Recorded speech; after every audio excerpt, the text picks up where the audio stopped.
అతిగా పూసుకుంటే గంధం కూడా ప్రమాదమే. కొన్ని బంధాలు కూడా అలాంటివే.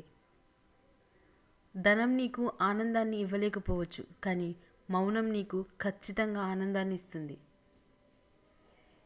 మనం చేసే పనిని ఎవరు విమర్శించకుండా ఉండాలి అంటే ఆ పని ఎన్నటికీ చేయలేం. అరిస్తే గెలిచినట్లు కాదు, మౌనంగా ఉంటే ఓడినట్లు కాదు. సమయానికి తగినట్లుగా ఉండడం మనిషి గొప్ప లక్షణం. పనికిరాని వస్తువులు ఇంటికి బరువు, పనికిరాని ఆలోచనలు మనసుకు బరువు. పరుల సొమ్ము ఆశించేవాడు భూమికి బరువు.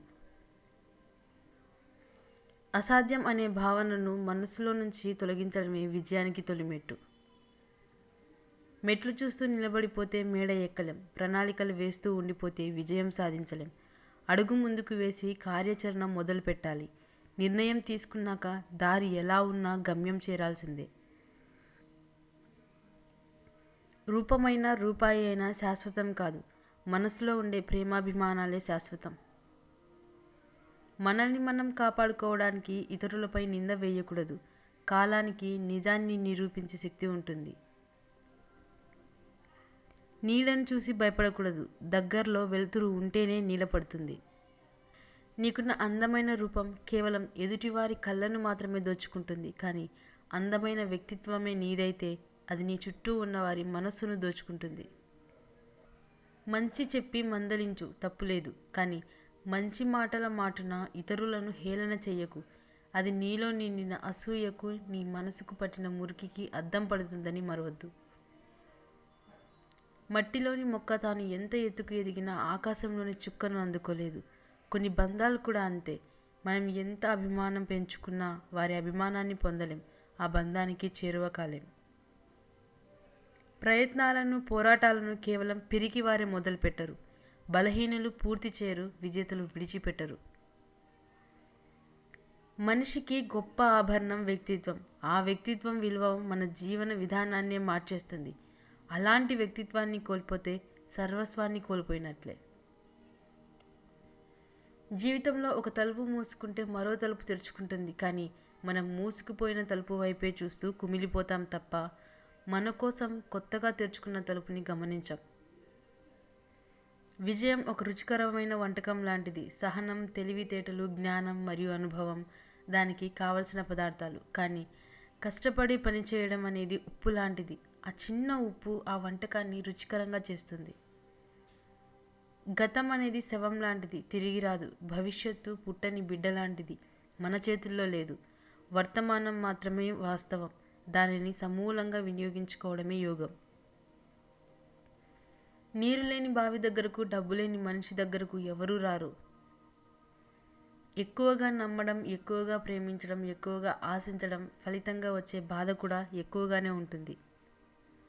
అతి ప్రేమ, అతి చనువు, అతి నమ్మకం ఎవరిపైన వద్దు. అందరూ స్వార్థపరులే. అవసరమైతే తప్ప అనవసరపు విషయాలకు ఎప్పుడు వివాదం వద్దు, వివరణ వద్దు, ఎప్పుడు క్షమాపణ వద్దు. ఈ 3 లక్షణాలు సుఖమయ జీవితానికి సోపానాలు. ఇవి ఉత్తమ వ్యక్తిత్వం ఉన్నవారి గొప్ప లక్షణాలు. మనిషిని పరిచయం చేసుకోవడంలో గొప్పతనం ఏమీ లేదు. మనసుని పరిచయం చేసుకోవడంలోనే నీ గొప్పతనం ఉంది. మీ సంకల్పం బలంగా ఉంటే ఎటువంటి గడ్డు పరిస్థితుల్లో అయినా విజయం సాధించవచ్చు. మనసు మాట వినట్లేదు అనే వంకతో తప్పు చేసి ఎదుటివారికి చులకన కాకు. మనిషి మాట వినలేదు అనే సాకుతో దూరం నెట్టి అందరిలో ఒంటరి కాకు. మనసుకి హత్తుకునేలా మాట్లాడేవారు కొందరు, మనసు నొచ్చుకునేలా మాట్లాడేవారు మరికొందరు, మనస్ఫూర్తిగా మాట్లాడేవారు ఇంకొందరు. అందరి మధ్య సాగే జీవన ప్రయాణమే జీవితం. ప్రతి కన్నీటి చుక్క వెనుక వదులుకోలేని బంధాలు, చెప్పుకోలేని బాధలు, చెప్పినా అర్థం కాని అనుభవాలు ఎన్నో ఉంటాయి. ఒకరిని ఇంకొకరి పైకి ఉసిగొల్పే ధోరణి గల వ్యక్తులతో చాలా ప్రమాదం. అలాంటి వారికి ఎంత దూరంగా ఉంటే అంత శ్రేయస్కరం. కొంతమంది తీయని మాటలు చెప్పి పంపిస్తారు, సాయం చేయరు. మరికొందరు ముందు కోపంగా అరుస్తారు, కానీ అవసరానికి ముందుంటారు, సాయపడతారు. రెండో వారే బెటర్. సహనం నీకుంటే సకలము నీదే, వినయం నీకుంటే విజయము నీదే. ఎవరైతే మీరు కష్టాల్లో ఉన్నప్పుడు తోడుగా ఉంటారో వారే మీరు సుఖంగా ఉన్నప్పుడు మీ సంతోషాల్లో భాగస్వాములు అవడానికి అర్హులు.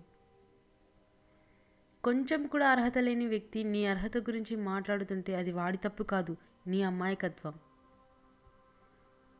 కన్నీళ్లను కార్చే కనుల కన్నా వాటిని దాచేందుకు నవ్వే పెదవులకు బాధ ఎక్కువ. రూపం ఎంత బాగున్నా అది కంటి వరకే విలువ. ఆ రూపం వెనుక మనసు, ఆ మనసు నుండి వచ్చే మాట కల్మషం లేకున్నప్పుడు మనిషికి రూపానికి మించిన విలువ ఉండదు.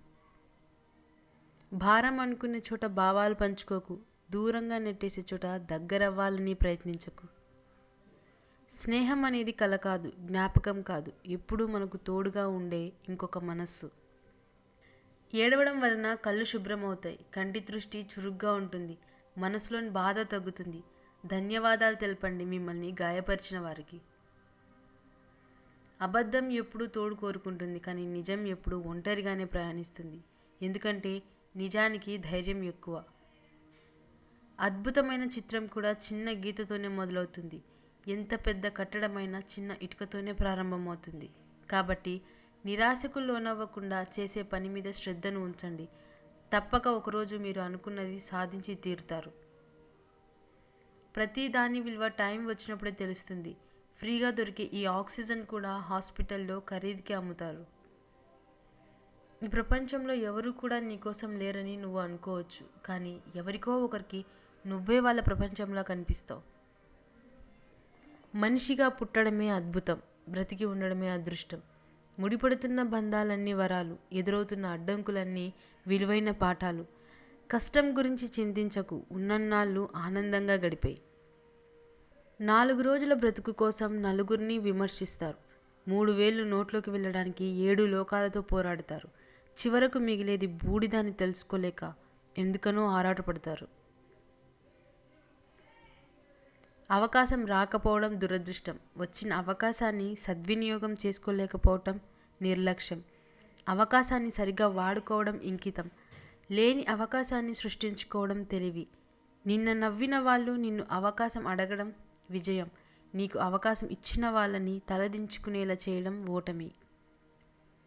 మోయలేనంత డబ్బు సంపాదించే వాళ్ళు పెరిగిపోతున్నారు, మోయవలసిన నలుగురిని సంపాదించే వాళ్ళు తగ్గిపోతున్నారు. మనకున్న గుణం ఎదుటివారి గుండెల్లో గుర్తింపుని ఇచ్చేదిగా ఉండాలి, కానీ ఇతరుల గుండెల్ని నొప్పించేదిగా ఉండకూడదు. పిలిచే హృదయం కన్నా తలిచే హృదయం గొప్పది. ఎందుకో తెలుసా? పిలిచే హృదయంలో అవసరం ఉంటుంది, తలిచే హృదయంలో అభిమానం ఉంటుంది. మనిషిలోని అందం సగం నాలుకపైనే ఉంటుంది. పలికే ప్రతి మధురమైన పలుకు ఆ అందాన్ని రెట్టింపు చేస్తుంది. జీవితంలో ఎప్పుడూ లెక్కలేసి ఏ పని చేయకూడదు. పైవాడు ఆల్రెడీ కొన్ని లెక్కలు వేసే మనల్ని భూమి మీదకి పంపాడు. మనం వాటికి స్టెప్పులు వేయాలే తప్ప కొత్తగా లెక్కలు వేయకూడదు. వేస్తే ఆన్సర్ ఖచ్చితంగా రాంగ్గా ఉంటుంది. లేని దానిని రాని దానిని గురించి ఆలోచిస్తే మిగిలేది దుఃఖం. ఉన్నదాన్ని పొందిన దాని గురించి ఆలోచిస్తే మిగిలేదే సంతోషం. అరుదుగా పొందే అనుభవాలే జీవితానికి సరిపడా జ్ఞాపకాలు. జీవితం ఒక ప్రయాణం, అందులో ఎన్నో సమస్యలు, ఎన్నో సంతోషాలు, ఎన్నో పరిచయాలు, మరెన్నో బాధలు అన్నీ కలిస్తేనే కదా జీవితం. ఒక్కొక్కసారి నీ నిజాయితీ, ధైర్యం, తెలివితేటలు ఇవేవి నిన్ను గెలిపించలేనప్పుడు ఓర్పు, సహనం మాత్రమే నిన్ను గెలిపించగలవు. ఆడపిల్ల పుట్టింట్లో 20 ఏళ్ళు మాత్రమే గడుపుతుంది, కానీ అత్తింట్లో పూర్తి జీవితాన్ని గడపాలి. అలాంటి ఇల్లు ఆమెకు గుడి కాకపోయినా పర్లేదు, కానీ జైలు మాత్రం కాకూడదు. ఆలోచించి తీసుకున్న నిర్ణయం, కష్టపడి తెచ్చుకున్న అవకాశం, ఓటమి తర్వాత వచ్చే అనుభవం, గొప్ప వ్యక్తిత్వం వల్ల వచ్చే అభిమానం వృధాగా పోవు. స్వచ్ఛమైన బంగారం కూడా ఒక పరిపూర్ణమైన ఆకారం పొందాలంటే కాలక తప్పదు, కరగక తప్పదు, నలగక తప్పదు, దెబ్బలు తప్పవు. మనిషి కూడా జీవితంలో ఒక స్థానం పొందాలంటే రకరకాల బాధలు తప్పవు. మనిషికి భగవంతుడు ఇచ్చే సమస్యల కన్నా తమకు తాము తెచ్చిపెట్టుకునే సమస్యలే ఎక్కువ. మనుషుల మధ్య అహంకారం, అజ్ఞానం, పెత్తనం, తమకు ఇష్టం వచ్చిన ప్రకారం నడుచుకోవడం, వాటి కోసం పరిగెత్తడం, పేరు కోసం తపన పడడం, ఇతరులను ఎదగకుండా చేయడం, ఇలా మనుషులు తమకు తాముగా ఇరుక్కొని నరకం పొందుతున్నారు. కష్టకాలం నీకు విలువైన పాఠాలను నేర్పుతుంది. నువ్వు నేర్చుకొని తీరాల్సిందే. నచ్చని మనిషి గురించి మాట్లాడకండి, ఇష్టం లేని వ్యక్తి గురించి తలవకండి, మనల్ని చులకన చేసే వారిని అస్సలు పట్టించుకోకండి. అప్పుడే మనం పూర్తిగా ఉంటాం.